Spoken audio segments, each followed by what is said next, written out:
Very good evening, everyone. Welcome into your box seat, brought to you by Woodlands Start, of course. Exciting times. It's the Interdoms, Michael Guerin. As I welcome you in, we should be excited because they're back in town. Hi, Greg. Big hi to everybody at home. I hope you're looking forward to it as well. It is a big deal. It's something we thought would never come back to New Zealand. We never thought a couple of seasons ago we would see the trotting into Dominions again, and there's some real wattage there with some of the big names coming through. And a bit of controversy, Greg, to start the series with the reduction to 2 heats. We'll talk about that shortly. Stick around because we have Luke McCarthy, who not only has one of the favourites in the series, but has driven many of the other horses, including Cruz Bromac and Chase Auckland, and many of the Purdon horses. We'll get his insight into the New Zealanders versus the Australians, and a whole bunch of videos, Greg, that many of our viewers at home wouldn't have seen about the gate speed around some of these horses. And that's going to be crucial on Friday night. Yeah, it certainly is at Alexandra Park, and I know Michael keeps harping on about it, and I totally concur that if you're not on the markers, it makes it incredibly difficult at the speed they will be going. Let's confirm what is ahead in terms of the IRT Inter-Dominion Series for 2019. Of course, Friday night. First round of heats at the park, couple for the pacers, couple for the trotters. The same on Tuesday and the same the following Friday, the 6th of December, which completes the heats and therefore will determine who's in the finals. 500,000 for the pacers, 150,000 for the trotters. Now, tell me about the barrier draw function, because that will be held on the Sunday. It'll be the 8th of December. About 11:30 in the morning, so the function will start at 10:30. 11:30, there'll be the barrier draws trotters first, then the pacers. Now, even though we have bounced the pacing series out to a 12 and 13 configuration, 13 in one of the heats this week, there will only be 12 and an emergency drawn for the final. So 12 in both finals and an emergency.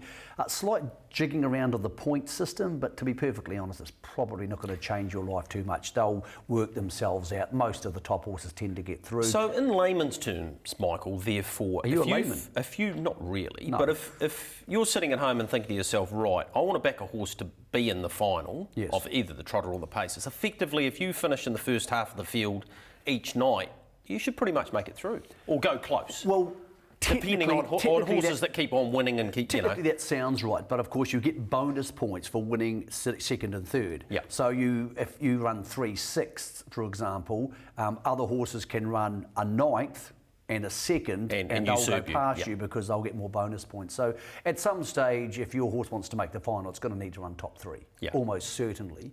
And there's 3 different distances. Obviously, the 1700 on the second night's going to be really hard for some horses. Now there's 2 pacing heats because big fields. And then the last night's 2700, where the better horses tend to work themselves out. So let's get straight down to the fact that we got to 2 pacing heats.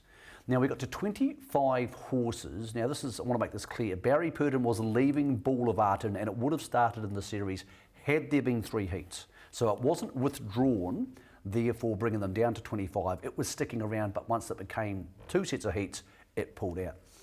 Now, they had a decision to make once they got to 26 horses of whether they would run 2 9s and an 8. The final decision's made by the Inter-Dominion Council. Alexandra Park had their views, Harness Racing New Zealand had their views, and then the Inter-Dominion Council made the final decision. I think, no one's told me this officially, but I think they would have gone with 3 9s. I think they would have been happy to go with that. There tends to be a little bit of attrition during a series, so I think they were concerned they might get down to 3 8s or less than 3 8s, so they decided to go 12 and 13. I don't think it's great for people who have bought their horses here, Greg, hoping to get a crack at $30,000 races, and now 3 $30,000 races have disappeared. That money won't be reinvested into the series, and I think that's money which could have been won by Connection. So I don't think it's great from that point of view. The flip side of that is I do think we have significantly better betting races, and in the last couple of years, some of the Inter-Dominions have been very smaller fields dominated by $1.40 chances. Yeah. So I don't think it should have happened. I think it was the wrong decision. I think 27 was maybe the cut-off point, but I do think that the silver lining to that cloud is the betting races are now very, very good. So I sympathise for those who came to the series hoping they might get a return on their money. I hope they still do. That's now happened. We're going to deal with what's going forward. Yeah, and we need to do that right away because we have one of the key figures in the series, and Luke McCarthy online. Thanks so much for your time, Luke. Are you as excited about coming to Alexandra Park for another Inter-Dominion as what we are about getting into this? Thanks for your time. Yeah, how are you guys? Really looking forward to it. Luke, just talk about right-handed. Bling It On, your horse, which of course Belinda's now back training officially, is an older horse and he's a very clean-going horse. How do you expect him to handle the series? And having only driven there once before, back in 2011, how much of a factor is the right-handed track for most of the Australians? Look, I think as far as handling the series, he went to Perth when they had the same format as the 3 runs in the week and then with the final, and he thrived off it. He was terribly unlucky in the final and ran a super race. So I think the series will actually suit him down to the ground. And as far as the right-handed way of going, he trains right-handed at home predominantly a lot, but he has had 3 good sort of solid workouts, almost like trial and race at Menangle in a race bike, and sped him right up, and he felt really comfortable. So Luke, you worked him over 2,400 metres at Menangle, I believe, right-handed recently in 2:58, a half in 54. So that's race-type speed. Is he bang on ready for Friday night?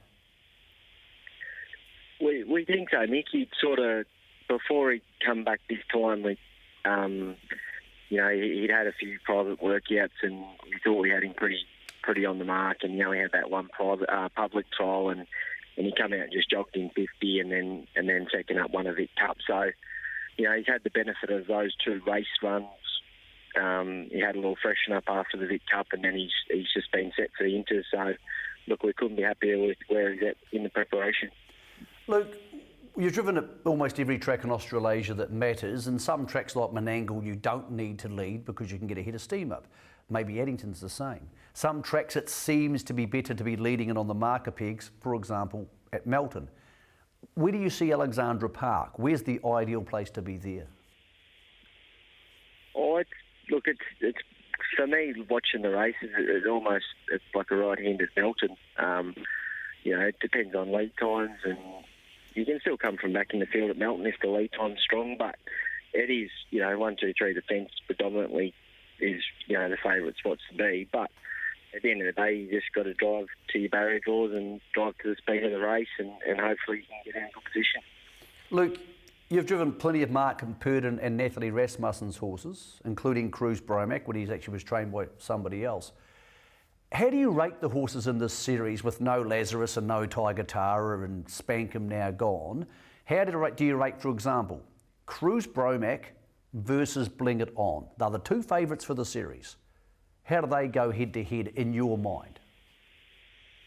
Oh, look, I think you've got to give Cruz a lot of credit. He's just kept taking that step up, and his run in the Victorian Cup was really good. Come from well back and hit the line super. So he was on the way up form-wise before he went to New Zealand, and Mark and that obviously carried him on with that and done a super job with him coming out and winning the Cup and then being unlucky in the free fall. So look, he looks like he has stepped up again this preparation.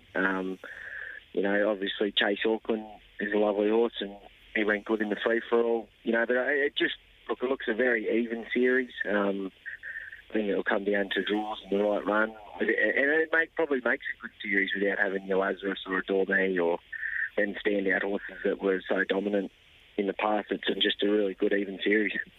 We'll have a look at the first heat before we get to Bling It On. So here's the pacing heat that we want to talk about, headed up by Solid Gold, who is the inside. Then we have the All-Stars pair, Ashley Lopez, Chase Auckland. Ultimate Sniper drawn out a wee bit after his emphatic junior free-for-all win. And of course, our Uncle Sam outstanding last time. So favourite here is Ultimate Sniper, but he's drifted out slightly. Just want to touch on a crucial factor here, Luke, and that's gate speed. It's going to be 2 words used a lot. They are over this carnival. There tends to be a thought process the Australian horses are faster off the gate than the New Zealand horses, and particularly the Menangle horses and the WA horses, although we don't have any of them in this series. Luke, have you found that through driving Perd and Rasmussen horses in the past, and lots of other ex-Kiwis, that the good horses have gate speed when you need it, or do you find the Australian horses, because of their diet of mobile racing and the hustle and bustle, are just quicker over the first 200 metres than the New Zealand horses? No, they're not at all. It's just the way they're driven. The Mark and Nats horses fly out when they need to. The way they drive them, they don't usually burn them off the gate and let them settle, and then they're just so strong that last 1200. But the gate speed's there when they need it, for sure. Let's have a look at some videos, Luke, starting with Chase Auckland winning the Woodlands New Zealand free-for-all. Obviously, this race changed complexion with Cruz Bromack galloping. That's him three-back defence following Chase Auckland, and of course, Classy Brigade, who's in the series as well in that second heat. But Chase Auckland showed his really good speed. You know him well, Luke, and he's got a really nice draw for the first round of heats, hasn't he?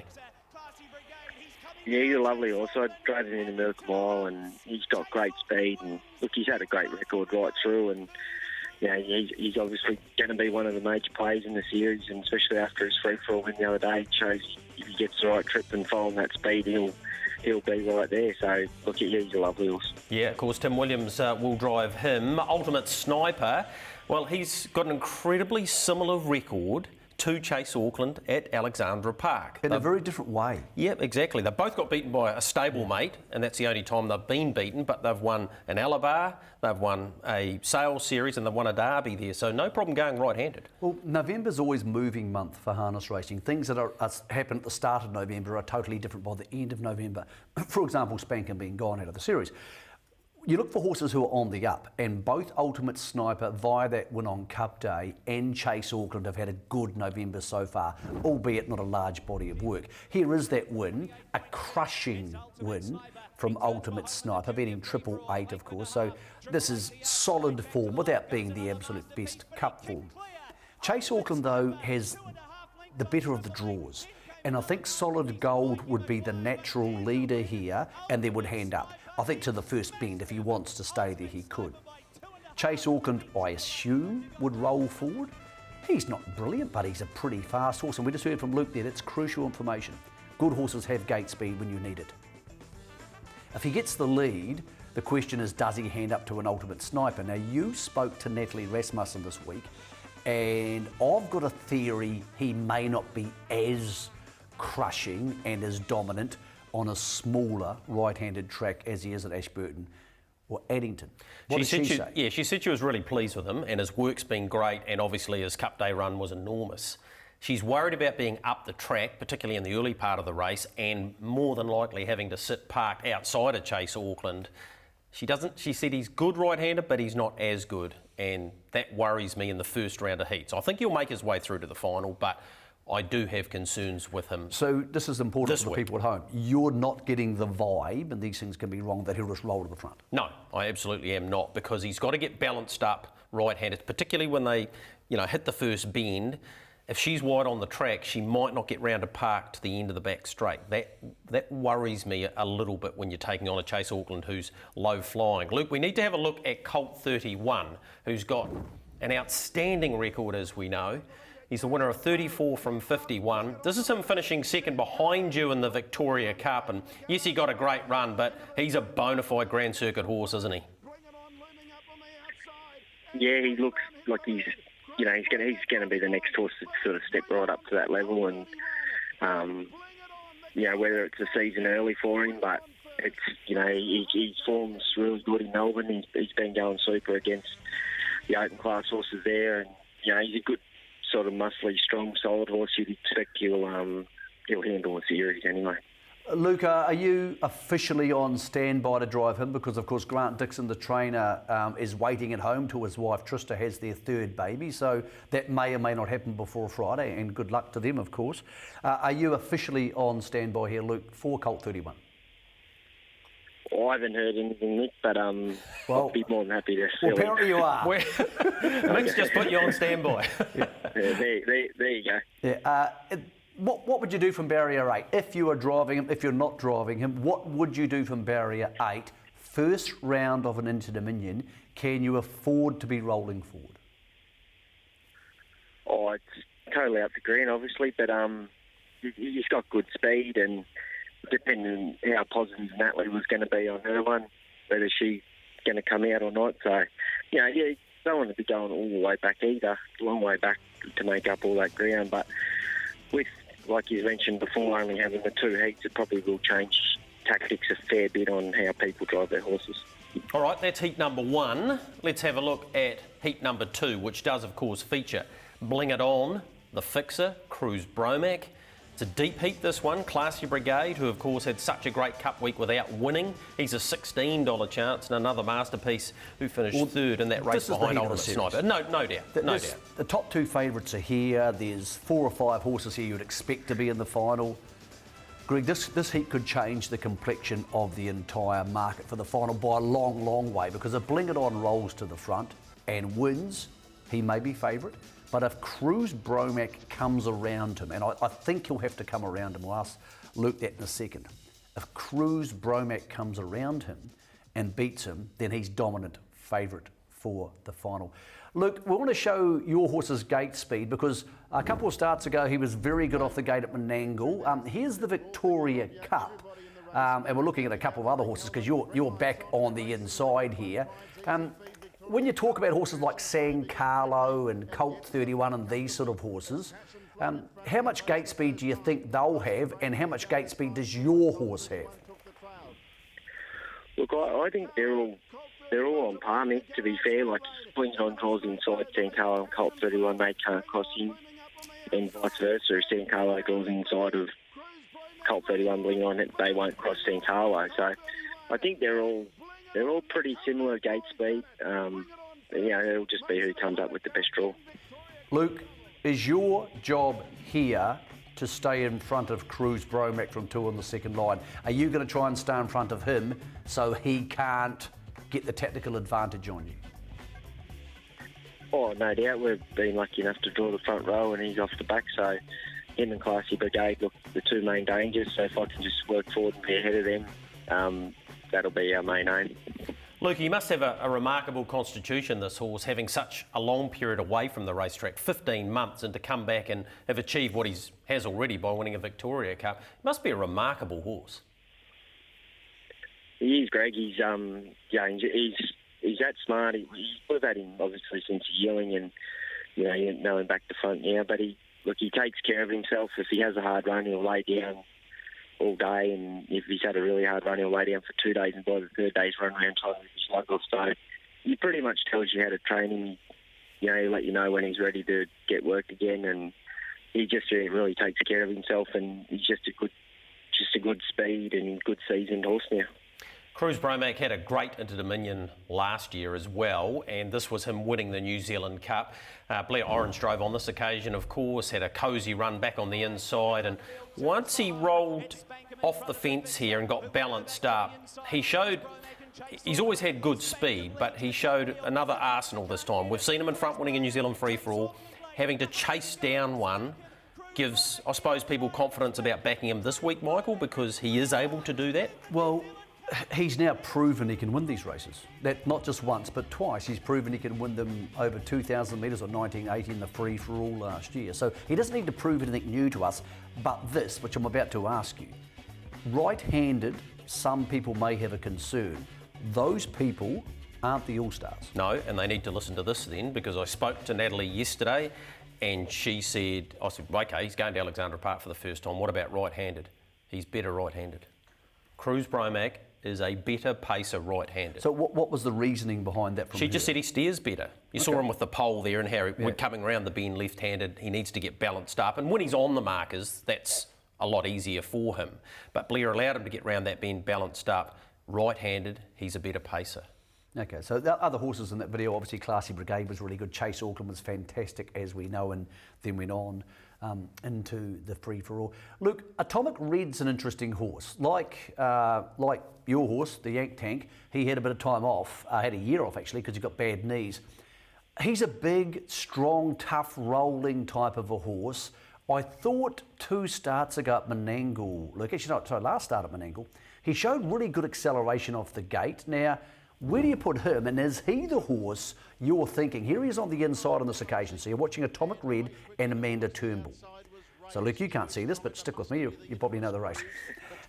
He accelerates Greg, but here he punches through. So he's not lightning quick, but he punches through. Luke, for what you know of Atomic Red and from what you know of Amanda, do you expect them to be leading at some stage and therefore the horse maybe you need to get past? Yeah, for sure. He got out of the gate really good at the Menangle in Barrier 1 the other night, and he's got good speed, and Amanda's an aggressive driver. She'll get him out really quick, and she may even want to hold the front on him. I think he'll have the speed early to hold them all out anyway. We see him here puncturing at the 100-metre mark, Luke, because obviously it was a second run back. How do you rate him? Because I think people shouldn't underestimate him. This is a very tough, hard pacer, and I think he'll cop the series pretty good. He's a good horse, and I know Steve's really happy with him. Don't underrate him at all. All of his runs have been, like last preparation was super, and his 2 runs this time back have been, there's been nothing wrong with him. And that form, that free-for-all form in Sydney on Saturday nights when they're consistently going like high 49s, 50, it's hard racing, and when you haven't been up the scene for a while, it just takes a couple of runs to get used to going back to that speed for the mile. Luke, there's people watching this around Australasia who want to have a bet, and I know that's not your primary concern, you're not a punter, but 2.6 for Bling It On. I need to ask you the crucial question. Do you think you will roll to the front? Because if you do, people will love 2.6. I know you don't have to lead to win, but if you don't roll to the front, they may not love 2.6. What is your prediction for this heat? I actually don't know. Well, that's not much good to us, Luke. Put it this way, if one of the New Zealand horses had wicked gate speed, for instance, in between us and jazzed across to the fence and then would let us go, well, that odds look really good. But if Atomic Red's quick enough to hold him out and Amanda wants to lead, she does have the draw, and you respect that as well. So I'm not sure, but I don't think it's essential. I'm still going to be ahead of the other 2 initially anyway, and whether he's in front or settles 1-1 or whatever, he's going to be in a pretty good position. Hey, we know you're busy, Luke. Big Jack Hammer, just before you go, we'll have a good look at the trotting heats in a moment, but looks a pretty fair chance from Barrier 1-2 in the first heat. Look, David Aiken's done a really good job with this trotter. He's won some good races, and he's very good gated and got a lot of gate speed. So I'm sure Aiken will want me to drive him pretty positive, and I think he'll run a really cheeky race. Talking about positive, he is very racy off the gate, and he's a very quick acceleration horse in that first 50 yards. You would have seen Habibi Inter win the Dominion. I think he's a better horse than Big Jack Hammer. Does that matter? Do you roll the dice and you want to stay in front of a horse like him? Or over a series, Luke, if there's enough pressure, is the better version of Big Jack Hammer handing up to an Habibi Inter? I know these things can change, but what's your general thought process about where they both sit on the pecking order?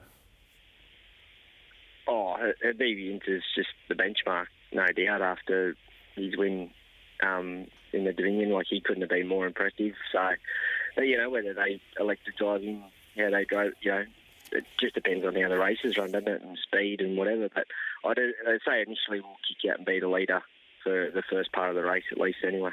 Luke, if you had to make a choice, if I said Bling It On's not there, and you can drive any horse in the pacing series and any horse in the trotting series, who would those 2 horses be? Probably Colt 31, Ultimate Sniper, and in the trotters, Habibi Inter. Mate, good to have you coming across. Great to have Belinda coming across too. It's a wonderful story, Bling It On. We're looking forward to having you and all your Australian mates here for Friday night, mate. So travel safe, and thanks for joining us on the box seat. Yep, no worries. Thanks, guys. All right, cheers. Thanks so much for that, Luke. It's always great to have the McCarthys involved, and Luke always makes his time available, as the whole family have done, and they're immense talent, aren't they? He's as good a driver as we have in Australasia. I think there's 5 or 6 who are world class, and obviously one of them's gone and Dexter Dunn for the meantime. But he's definitely one of them, yeah. No doubt. So what do we take out of that? So we take all those things, his opinions, our opinions, gate speed, you've just seen from the video. Let's go back to the first heat. What do we make of that? Who do you now pick to win that? Because you don't sound that excited about Ultimate Sniper's chances, even though everybody knows he's a great horse. I think Chase Auckland will win the first heat. I think he'll go forward, get the lead and dominate from the top end. So I think he's absolutely the horse to beat. Where Bling It On gets to will determine the second heat. I think Cruz Bromac can win it from the second row. I think he can win it. Interesting driver change, Star Galleria, who's had some treatment and they believe they're on top of things. And I know it's been a long time since we've seen the best version, but Todd Mitchell back in the bike for him. Yeah, So the old firm back together. I spoke to Todd about that last night. I think he has naturally high speed, and I think if they were confident, they would go forward. But I'm not sure you can be really confident with him. I also think there's no money in going back. Well, you can't go back. So he does have the speed to again, he be would involved be a early. horse. Just going back to, you spoke to the All-Stars. I haven't rung them this week because I know I'm going to have to speak to them a lot in the next 2 weeks. Ashley Lopez, speak to me about him. Very pleased with him. He's already run a place in the Auckland Cup at this venue, obviously, and he had. They felt that he was hurting himself in the box. He didn't get cast, but he hurt one side of one leg, and then he hurt the other side. So he was being a bit of a dick in the box. That's why he didn't start in the New Zealand Cup, and they thought he might have to be out for a long time. Is that the technical term for what he was doing? Well, I'm just suggesting exactly what Natalie said to me. He has been a dick. Oh. Anyway, he has bounced off that unreal. She said his work's been terrific and he goes enormous fresh. Don't be surprised to see him go a big race. The other thing about that is if you're having a bet during the Inter-Dominions through the heats and the finals, the TAB are offering the same as what they did Cup Week. On the major races, they'll pay back to fourth. Now, it's fixed odds only, but if you think a horse can run in the top 3, then you're really thinking it can guarantee to run top 4, then you're mad if you don't back it. That just matters about being in the markers, because on the markers you're likely to get towed into fourth. Okay, so in the first heat you're thinking Chase Auckland will win? I think. He's top pick? Yep. He's my top pick too. Can you see any way to bet around? Is there any value in that heat? I did like for a place Ashley Lopez. He was $3.20 for a place now. I think he's about $2.80. But that's top 4. We so ignoring what we saw last week from our Uncle Sam? Because he was really good. He was nothing short of outstanding. He went 2.38. I know he had to come wide. Interesting here, Tony Hurley, he hasn't been confirmed to drive him. Anthony Frisbee, the usual driver, may be coming back. I'm not slagging Anthony Frisbee in any way, shape or form. But that's 3,500 wins potentially sitting in the bike. I reckon the difference in the market will be $20 to $35. Yeah, or agree. whatever, maybe $20 to $10. He was very good. There's no doubt about that. He was excellent. And he also showed there's this general feeling, and let's just get this out there now, because I hear this a lot from people, that the Australians are enormously disadvantaged by going right-handed. Well, Chicago Bull came here last year and bolted it. On the Mighty Queen. Off a handicap. Smoking up. The last Inter-Dominion here, they trifected the race. Yeah. Our Uncle Sam came and sat 3 wide, then 4 wide and won the other day. Some horses are going to be disadvantaged by right-handed. Some horses. Yeah. The track's way better than it used to be, but also let's just get to the bottom of it. You're paid to train horses. That's your job. And if you do it, Alexander Park's open. You want to go there, take your horse there Monday, Tuesday, Wednesday mornings, they'll let you. I don't want to hear anybody complaining that the series is unfair to And by the way, horse. you didn't have to come. Mate, well, the bottom line is, we want everybody here. Of course we do. But Perth is incredibly microclimatic. It's a totally different place. The track's smaller. Menangle's a totally different type of racing than we're used to. I think that if you're going to bring your horse here, I would hope you've worked it at least a dozen times or half a dozen times right-handed. Yeah. So it's not ideal for everybody, but I do think that the body of work of the open class pacers I've seen who have come to Alexandra Park in the last 8 years, going back to the last Inter-Dominion, I think very few of them have been affected by it. The trotters are slightly different, but a lot of trotters don't like going anywhere new or trying a new thing. And Inter-Dominion is a hard series to teach them how to go right-handed too. You need to be on your game, I think. It's worse wide on the track. Yeah, of course it is. But it's hard for any horse. Who you backing there? Who you backing final paces now if you were to have a bet?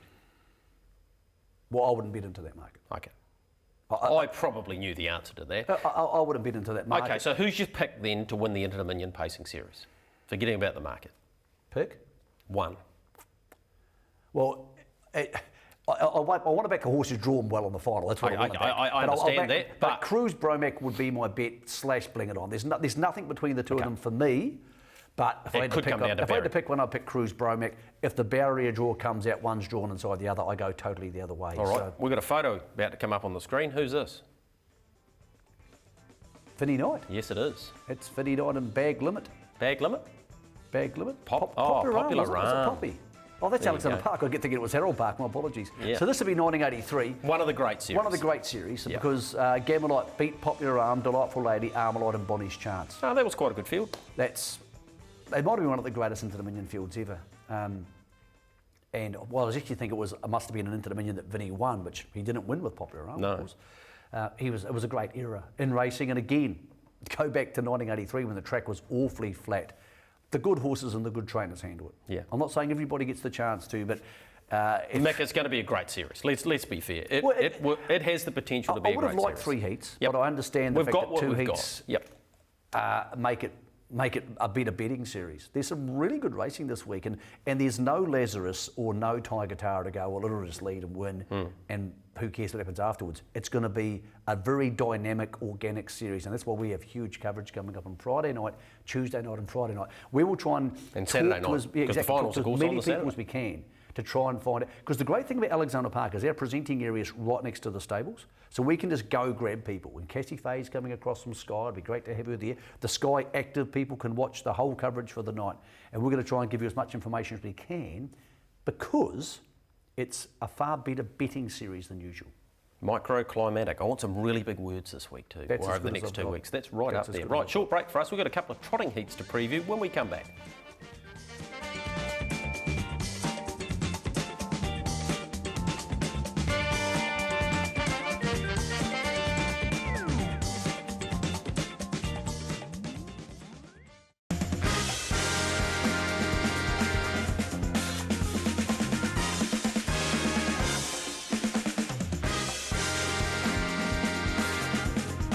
Halfway home in your box seat with Woodland Start, of course. Time for us to have a look at the trotting section of the IRT Inter-Dominion for 2019. And we've already spoken to Luke McCarthy about Big Jack Hammer.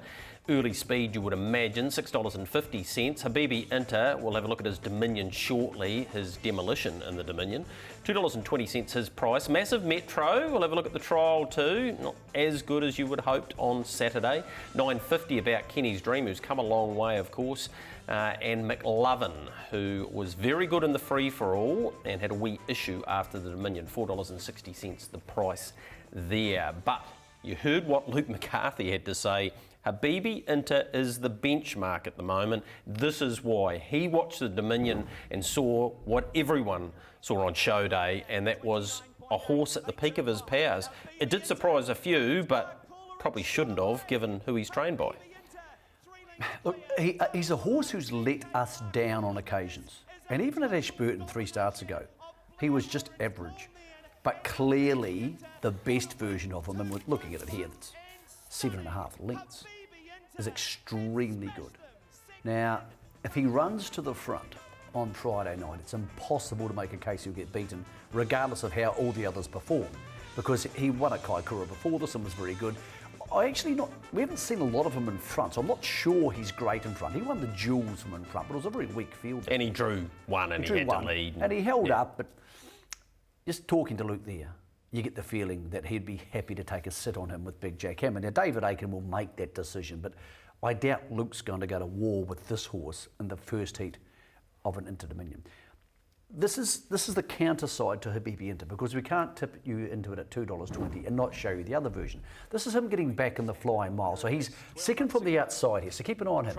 He actually has all right gate speed. This is crucial. He doesn't get beaten off the gate, but because he's widest, he can't cross them. So the horses around him are Winterfell inside, Sunday Sun, Mark Cooler leads from the inside. That's a story for another day. When you see this, he gets out comparable with them. There's nowhere to go, so he ducks in behind. So he's safe off the gate, he's very strong off the gate, he's not super quick off the gate, but he probably comes out in a line as fast as the rest of them. So what disappointed me was the back of this race. He didn't make any ground. In fact, Destiny Jones ran past him. I've got a theory on this horse. I think being a big stallion, he's a horse who likes to be up and rolling and get a head of steam up and go. I don't think he's a horse who likes to sit back. I don't think he's a horse who attacks the line viciously from back in the field. He did in the Dominion, but that was circumstantial because they'd run the first mile so quickly. And they came back to him very quickly. I spoke to Paul Nairn at length last night because I wanted to get right to the bottom of this for you at home because it's your money. He said the horse is more aggressive now. He used to be aggressive in the paddock and not try as hard on race day. And I was worried he might be, and he wanted to say the word cat, but he didn't say it. He said not trying very hard. And then I said cat. But he said the horse has changed. He's got more aggressive as he's got older, and he said he's more aggressive to the line here. I said, okay, so what happened at Ashburton? Because, Paul, people don't want to see this horse beaten 13 lengths. He said, I think I stuffed it up. He said, I took him to the Ashburton for a private workout with Ronald J, and Ronald J got dropped off him a little bit, so I waited for him, and it might have been a bit light on him. So he hasn't been light on him this week. He's extremely happy with where he's at. If you want to read what a conversation with Paul Nairn sounds like, check out the Herald or hrnz.co.nz tomorrow. There's a very frank discussion with Paul about the minutiae of training horses. And that's another great word of yours, isn't it? Minutiae. I think he'll run to the front and I think he'll win. Big Jack Hammer is a good horse without being a top horse. Greg, we've got some gate speed for Jack to show you because he raced in a mile race off a good draw a couple of starts ago at Melton. And he's a racy little dude. He just races to the gate and he gets going. So here's a race where he's actually up against McLovin. McLovin's second from the outside. Big Jack Hammer's in barrier 2 here. Now he doesn't lead, but Red Hot Tooth inside him's very quick. And that's Tough Monarch outside him. So you're looking at the horse in barrier 2. So he's comparable with Red Hot Tooth, who's very quick. And Tough Monarch, who led the free-for-all. Yeah, Tough Monarch, albeit Tough Monarch wasn't driven off the gate. No. But you can see there he's got naturally high gate speed, he's naturally racy. McLovin went back to second last here and subsequently came 3 wide and won this race, which would suggest to me that Big Jack Hammer is not a top 4 horse in this series because McLovin gave him a huge start and a beating after using the passing lane. So later in this race, Big Jack Hammer rolls on to run second. Here he is in the trail, which is where I think he'll be this week. McLovin's 3 wide here and shouldn't have been able to beat him. 100%. Should not have been able to win this race. That's Tough Monarch outside the leader. So you're looking for the horses 3 wide who just keeps coming, and he might be this week. And Big Jack Hammer goes to the passing lane for Kemba Fretting and should have beaten him. 100% should have beaten him. Couldn't get the job done. So that suggests to me McLovin's a better horse than Big Jack Hammer, but Big Jack Hammer has natural speed and will be a factor here. But I think he'll hand up. Okay, so he is a decent chance of running in the top 3 and therefore enhancing his chances of getting to the final. And again, if he draws well in on the markers. Well, he's a no miss for the top 4 bet. If you're telling me top 4 gets paid, the top 3 and the fixed odds gets paid, he's a no miss for that. Exactly. Right, let's have a look at Massive Metro. Of course, the winner of the National Trot. And when he's in this sort of form, and here it is, back on New Year's Eve last year, that's Mark Euler in front, and bang. I've watched this race 3 times. Yep. Couple of factors. We tend to think, as we see Massive Metro go to Marcoola and beat him in national record time for 2,700 metres, we tend to think Massive Metro is very quick off the gate.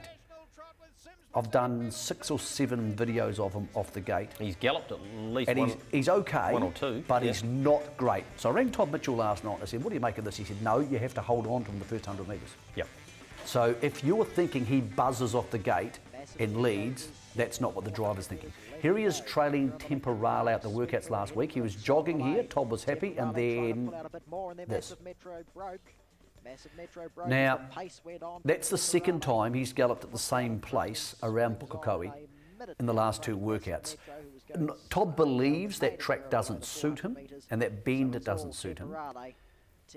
But I don't want to be heavily investing on horses who are galloping for no reason. I'm not saying he'll gallop this week. I think he loves Alexandra Park. I think there's lots of pluses. But if you're sitting at home thinking Massive Metro might just cross them for speed at the start, that's not going to happen. I don't think that'll happen. No. And therefore the scenario for this race in my head, and I could be wrong, is that Big Jack Hammer leads. Habibi into, I think Blair will be forward, aggressive enough with that Dominion win under his belt to go forward and gets the lead. And then it's really, really hard for both Massive Metro and McLovin And for that reason, the 4.6 for McLovin is too tight for me, not because of his ability, because he is going to have to give horses of at least comparable or even maybe Habibi into better ability a start and maybe 6 or 8 lengths. All right.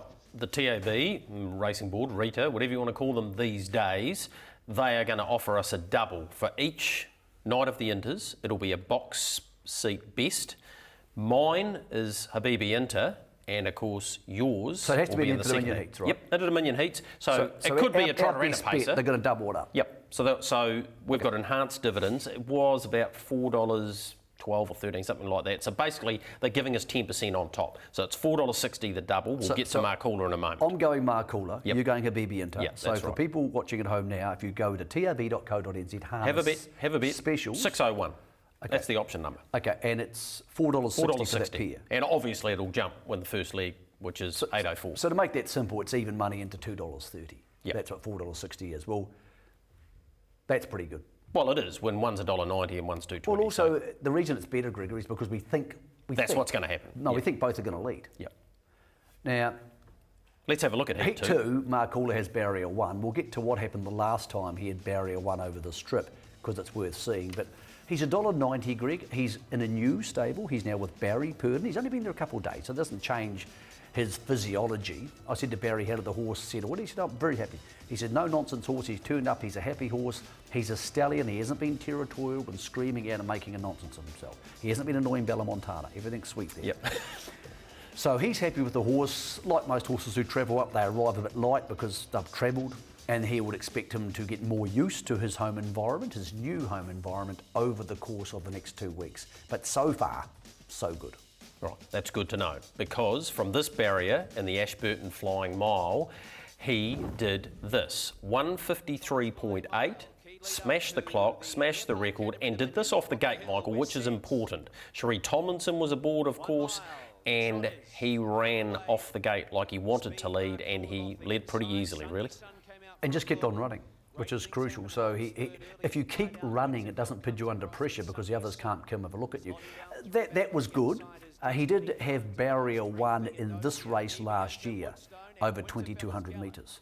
And he actually got crossed, but then worked to the lead. But here's what happened at Ashburton. This is a sprint distance, and 2,200 around Alexandra Park tends to be a sprint. So he just turned up and smashed them. So here's the crucial part. Of the 3 main distances we race over that are considered sprints, anything under 2,400 metres, of the 3 main ones, here's one. It's a mile. He holds the national record after leading. Cambridge. Over 2,200 metres, he also holds the national record after leading. He broke it by a second the last time he raced over 2,200 metres at Alexandra Park pre-Christmas. Different horse pre-Christmas. Lyell Creek, was it? Lyell Creek last year, December 14th, which is actually the day for the Inter-Dominion final this year. So over these trips, over a mile, national record when leading. Over 2,200 metres, national record when leading. The only other race distance that matters is the distance for the trotting free-for-all. He would hold the national record for that, but he was beaten by a nose by Monbay. By Monbay, yeah. By Monbay. He noses Monbay out there. He is the national record holder for all our sprint trips when leading. Yep. When you put that down and you think, it's only a think, but we think he's going to lead this week, unless he underperforms, he'll win. Yep. Tough Monarch, of course, took out the free-for-all on that Cup Day and did it in great style. And one of the main reasons, or main assets he has, is terrific early speed. We saw at Melton he wasn't able to cross them, but here at Addington on Cup Day, he did it for fun. He actually was semi-beaten off the gate by Monkey's Way. But that didn't last. Who isn't a factor here. He's got good gate speed. I wouldn't say it's dazzling, but it's very good.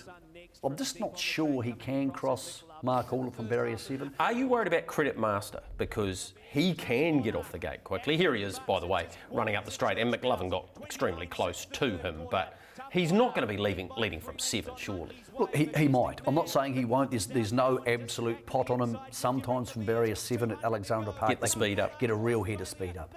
But enough to get across Marcoola? I doubt it, but it's not impossible. And Credit Master is very quick off the gate, but I do also think there's concerns around Credit Master because of his galloping. If Andrew Neil launches him, he's taking an all-or-nothing approach to the series. He's saying, we're going to win this series, or we're going to be a factor to win this series, or we're trying to get to the final. So, and again, Mark-Caller being Mark-Caller, I'm not convinced if Credit Master didn't lead that Mark-Caller wouldn't come around and get the front. So if that happens, if Credit Master leads, I still think the front's there. If Tough Monarch leads, maybe not. But I don't think it's going to happen. It can't be totally discarded. And Mark-Caller is a slightly strange horse. We all know that. But the best version of him is rolling over sprint trips. That should be what you get on Does Friday. that give Majestic Man a really good chance? I was really disappointed in his Dominion. Yeah, but his run on the free-for-all was good. But again, Marker Pegs, Alexandra Park, sprint trips. Four starts, first placing? First four. Yep. We suggested people back in first four on the free-for-all. He got the job done for first four players there. If he's sitting behind Mark-Caller, and again, we're not saying Mark-Caller's going to lead for fun, but if he's sitting behind him... He's in the right spot. Of course, he's in the right spot to get towed through. Temporale. I love this horse. Let's talk about... I know you do. Let's talk about him. This is him at Cambridge in a small field over 2 miles after he went a slashing race the previous Friday, as did Massive Metro. Tony Cameron was in the bike this time. They went 4-5. Okay. They went 5 seconds quicker in the Dominion, and that's all fine. 3 seconds. Sorry, they went 4-2. Yep. 3 seconds. Nearly close to 4 seconds. Anyway, he did it in great style. And what he showed me here was, he's trotting beautifully, as he did in that workout, but he backed up, Michael, from the Friday to the Tuesday. So which suggests what? That he's not sore. It does, and the series doesn't worry me as much. He's gone through a Great Southern Star as well, as you know, and raced well. Well, let's get to the key factor, because if you're watching this at home, you may not know this. He, at the moment, is officially trained by Tony Hurley, but he's actually living with Michelle Wallace and Bernie Hackett and gets trained on the beach alongside. And is clearly loving it. Exactly. So they thought they may not get him back. Tony had initial concerns that he was a sore horse and he got sore at all sorts of weird places, and he was sore across the back, so they couldn't swim him, and they just couldn't get it right. The beach has turned him around. The fact he could race Friday into Tuesday there, which is exactly what the series does, and win and cop a 4-5, suggests he's a happy horse. And he trotted very squarely last week at the workouts. I'm not sure this is his race, because if Mark-Caller leads, if he leads, his record it becomes a hard run. It's not like he's only won twice from 16 runs. He's been 9 times placed, so he's obviously very consistent. But it just the longer the journey for me gives me confidence. He's gone great in the national trot, and of course he's won a Rowe Cup. So. Yeah, I think he's a pretty versatile horse, but I just think he could be in a race here where he's chasing, and if Tony's chasing, he's not going to pull out and get up and go at Park. I just don't see that happening. That's not his go. I think he's a horse who could be driven moderately, and I think he's a horse who can make the final. I wouldn't be stunned if he came out and won if Mark-Caller underperforms, but if, and I keep going back to this, if the best version of Mark-Caller turns up, he should just win. Now, let's get to our old mate, Winterfell. He keeps coming up short in these markets, and I keep potting him, and then one day, of course, he's going to win a race and the owners will slag me, because that's what they love to do. But I'm not here to make them happy. I'm here to keep telling the punters that this horse is consistently too short in markets. No one's saying he can't win. He's a beautiful horse. And he's 2 from 2 at the park. When he was a 3-year-old, I thought to myself, how good's he going to be as an open class horse? But he's so Jekyll and Hyde. I can't tip him at $6, and I definitely can't tip him coming around other horses. Okay, what about him halving in quote for the final then? Well, the way the bookmaking is in this country, that might be a $1,000 bet from the owner. I don't know that for sure. I've got no idea. But he's consistently underpriced, as Purdon race muscle horses tend to be. When you look at that market, what's cool? What do you like? Well, I do like Temporale on an each-way basis. I think he's a terrific chance to A, get through the series, and therefore B, he's already dual Group 1 winner, so I'm absolutely confident this series could suit him. So I'm liking him.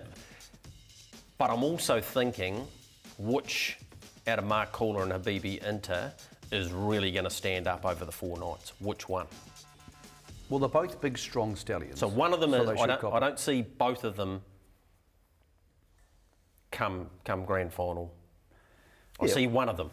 I just not too Habibi sure Inter which has one. proven he's a very, very good stayer, but Mark-Caller can be up and down at staying trips. He's been beaten in a couple of national trots, but he did win the Dominion last year incredibly powerfully. I don't think you need to bet into the final. You just don't. You can just let it unfold in front of you. To remain undefeated, now there's an undefeated pacing market. Yep, there is. And an undefeated trotting market. The undefeated trotting market is far more interesting. It's incredibly The pacing one, yeah, Cruz Bromak's a favourite for that. He's $18, but so both Markula an and or Habibi Inter, because obviously they can't remain unbeaten all the way through, but they're both a chance to win their heats. Yep. Because they can settle off the speed, they can win from there, they can win from in front. There's your pacing one. Paces, I don't want to be involved in that, but if you do feel like having a crack, feel free. We didn't talk about the fixer. The fixer. Where's he at in life? Yeah, Natalie said she's happy he's drawn one the back row because he needs confidence. He didn't race to his optimum. Mind you, he didn't have the preparation for the Cup, and yeah, she's not totally happy with him at the moment. They're happy enough for him to be in the series and hoping he improves through it. And you know the thing about it is he's had a tough campaign. It comes down to one thing, doesn't it? If Atomic Red stays in front, he's in the trail. Then he's a top 4 chance. If Atomic Red hands up, he's 3 deep on the inside.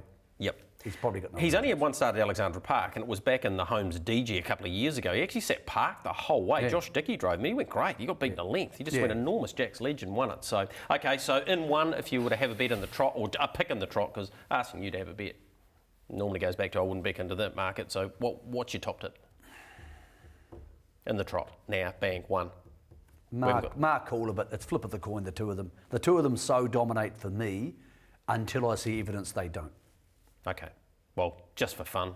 I'll go Mark Cooler now. I'll go Habibi Inter just to go head-to-head with you. Of course, this bloke will be back. Yes, I can do's it. He's been in work.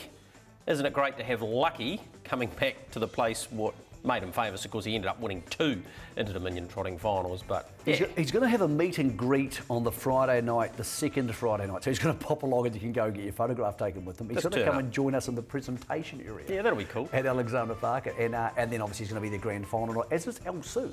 El Sue's coming back too. So 2 of the great Inter-Dominion champions. Hoping Jeff Small, the trainer of El Sue, joins us on track. That'd be also great. Hoping to get Roy Purdon on track that night, the patron of the club. Hoping he can come along and join us too. They've all been invited to be part of the big night, December 14th. Yep, that should be awesome. We're going to take a short break. When we come back, wrap it all up on Your Boxing.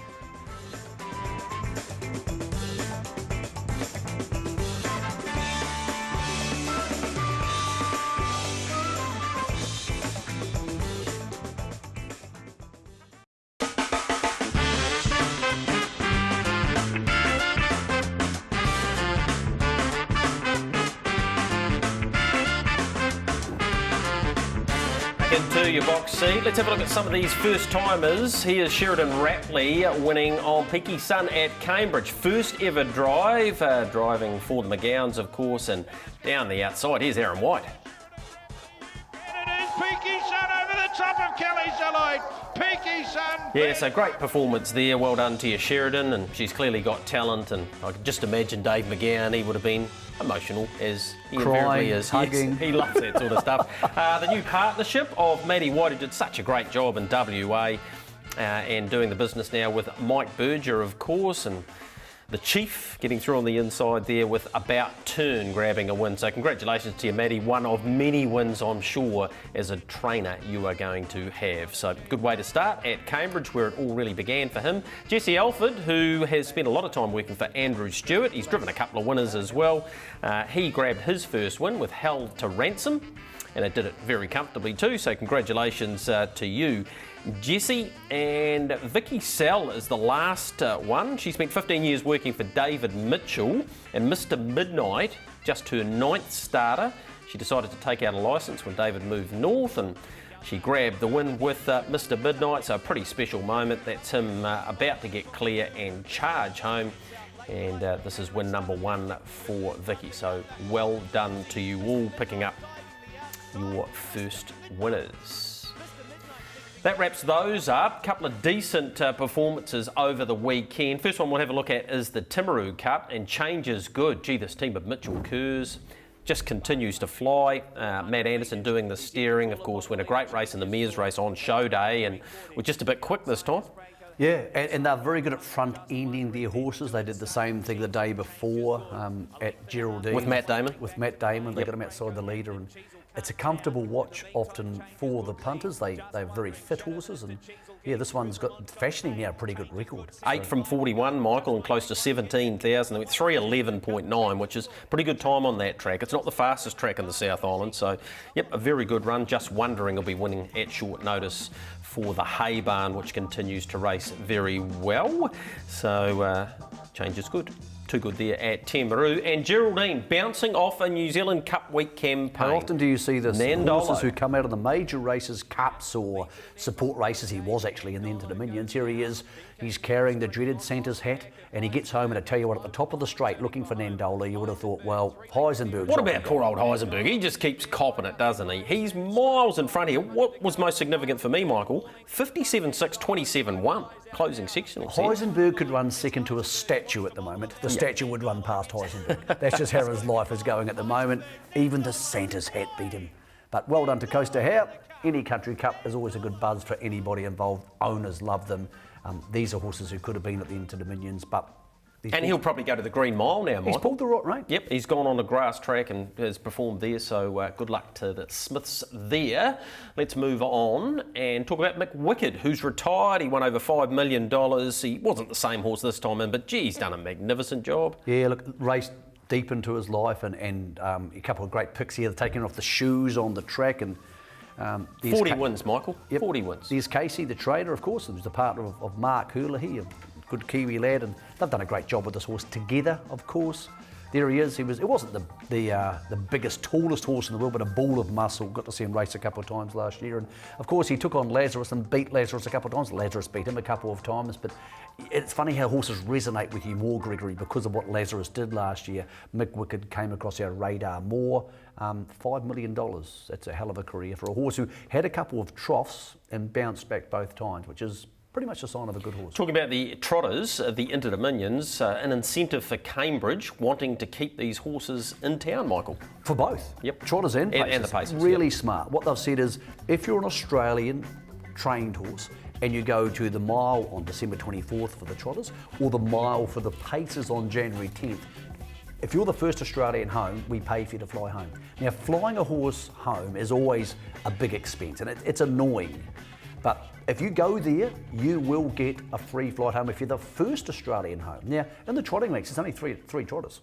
So there's a good chance you're going to go there and get a free flight home. In the Pacers, I wouldn't be surprised if they were able to maybe get 1 or 2 or 3 horses, an Uncle Sam type horse. Smart thinking, David Branch, trying to give people a reason to go to your races, and that helps the betting right around Australasia. What about the Woodlands winner from the week? Yes, must get that right, Pacers and the Trotters. It was Pembroke Playboy. Gee, he was good down south too. Nathan Williamson continues to do a great job with his team.